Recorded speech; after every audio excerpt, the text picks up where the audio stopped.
velkommen til den her video. I dag skal vi snakke om litosfæren, så lad os snakke om det. Er I klar til nogle vilde facts om litosfæren?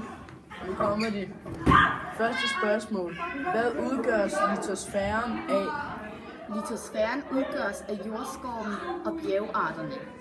Jordskorpen er de øverste 80 km af jordens overflade. Bjerge opstår, når to kontinentplader støder sammen på den måde her, og så skaber de et bjerg. Yes. Næste spørgsmål. Hvad består litosfæren af? Litosfæren består af sten og faste stoffer. Yes. Nummer 3. Hvad gør vulkanudbrud ved litosfæren? Vulkanudbrud bringer gas og mineraler op fra jordens indre.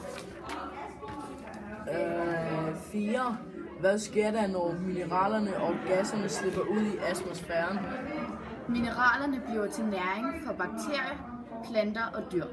Vulkanudbrud har dog også forgiftet atmosfæren, hydrosfæren og biosfæren flere gange i jordens historie. Det har udryddet mange dyr og planter.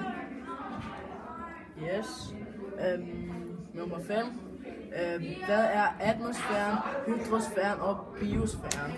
Atmosfæren er det luftlag, der ligger rundt om hele jordkloden.